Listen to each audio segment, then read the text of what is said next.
Hello friends, வணக்கம் and welcome to home 24 channel. இன்றைக்கி நம்மளோட சேனலில் பார்த்தீங்கன்னா நெத்திலி மீன் எப்படி ஃப்ரை பண்ணணும் அப்படின்றத நான் காட்ட போகிறேன். ஸோ பார்த்திங்கன்னா நெத்திலி மீன் வந்து தலையெல்லாம் எடுத்துகிட்டு இந்த மாதிரி சுத்தமாக நான் 2-3 தடவை தண்ணியில் போட்டு வாஷ் பண்ணி வச்சுருக்கேன். இப்போது இந்த ரெசிபிக்கு தேவையான அளவு தனி மிளகாத்தூள் ஆட் பண்ணிக்கலாம். அடுத்ததாக வந்து இதில் கொஞ்சம் மஞ்சள் பொடியும் சேர்த்துக்கோங்க. மஞ்சள் பொடி சேர்க்கறதுனால ஒரு நல்ல ஃப்ளேவர் கொடுக்கும். ஸோ இதில் வேணால் நீங்கள் இப்போது பெப்பர் கூட ஆட் பண்ணிக்கலாம். அண்டு இந்த மொத்தமான மீனுக்கு தேவையான அளவு நான் உப்பு சேர்த்துக்கிறேன். இதில் இப்போ ஒரு நல்ல அடிஷ்னலாக ஒரு கலர் வரணுன்றதுக்காக நான் காஷ்மீரி சில்லி பவுடர் சேர்த்துருக்கேன். இது வந்து ஃபுல் ஆப்ஷனல் தான், வேண்டானாலும் விட்டுறலாம். அடுத்ததாக வந்து இதெல்லாம் கொஞ்சம் பைண்ட் ஆகிறதுக்காக கொஞ்சமாக கடலை மாவு சேர்த்துக்கோங்க. பிகாஸ் கடலை மாவு நிறையா போட்டிங்கன்னா அதோட டேஸ்ட் மாறிடும். ஸோ கொஞ்சம் மட்டும் சேர்த்துக்கோங்க. இது வந்து இப்போ லைட்டாக ஒரு கோட்டிங் மாதிரி இப்போ இந்த மசாலாலாம் படணும். இதில் இப்போது பார்த்திங்கன்னா நான் வந்து பூண்டு பேஸ்ட் ஆட் பண்ணியிருக்கேன். ஸோ பூண்டு பேஸ்ட் வந்து கொஞ்சம் எல்லாத்தையும் மிக்ஸ் பண்ணதுக்கப்புறம் லாஸ்ட்டாக ஆட் பண்ணிக்கோங்க, நல்லாயிருக்கும். இன்கேஸ் உங்களுக்கு இதில் வந்து வேணும்னாலும் நீங்கள் பெப்பர் ஆட் பண்ணிக்கலாம், இல்லைனா வந்து கரம் மசாலா கூட ஆட் பண்ணிக்கலாம். அண்ட் பாருங்கள், இந்த ஃபிஷ் வந்து இந்த மாதிரி நல்லா கோட் பண்ணியாச்சு.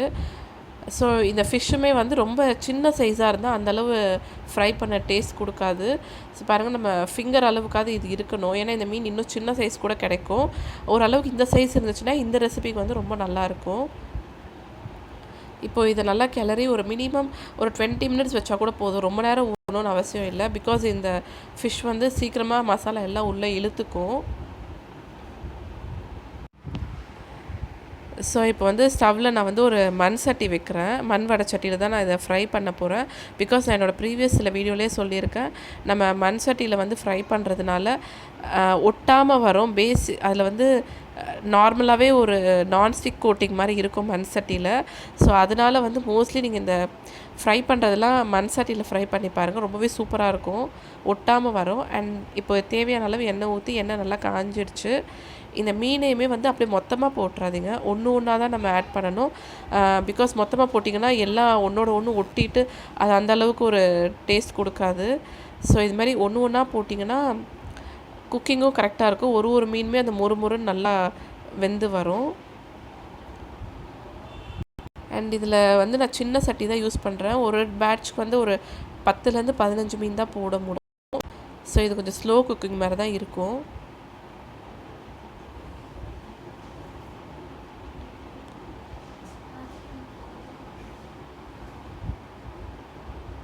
ஸோ இப்போ இது வந்து ஒரு 2 மினிட்ஸ் அப்படியே நம்ம விட்டுறலாம், எதுவும் டிஸ்டர்ப் பண்ணாமல்.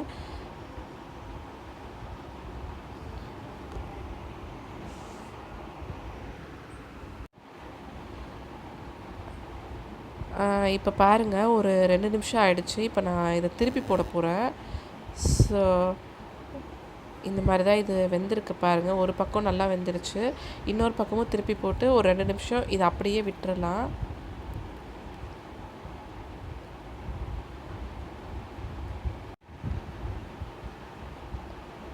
இப்போ பாருங்கள், இது இந்த பக்கமும் நல்லா வெந்துருச்சு. இதை லேசாக நான் இப்படி கொஞ்சம் ஒன்றோட ஒன்று ஒட்டாமல் இருக்கிறதுக்காக கொஞ்சம் கிண்டி விடுறேன்.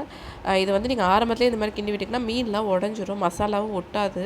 ஸோ இது வெந்து முடித்து நம்ம எடுக்கிற டைமில் வந்து இந்த மாதிரி கொஞ்சம் நல்லா கிளறி விட்டு எடுத்தோன்னா ஒன்றோட ஒன்று ஒட்டாமல் சூப்பராக வந்துடும். இன்னும் கொஞ்சம் எக்ஸ்ட்ராவே இது மொறுமொறுப்பு கிடைக்கும் இந்த மீனுக்கு.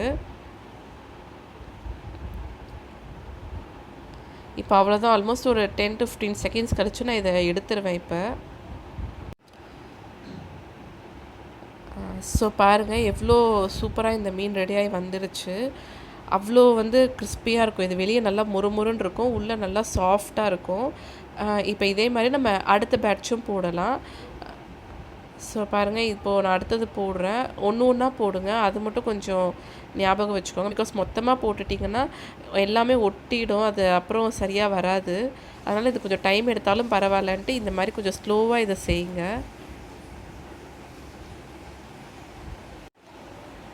இப்போது நம்ம நெத்திலி மீன் வந்து நல்லா மொறுன்னு சூப்பராக ரெடி ஆயிடுச்சு. இந்த ரெசிபி உங்களுக்கு பிடிச்சிருந்துச்சுன்னா ப்ளீஸ் ஒரு லைக் கொடுங்க. And thank you.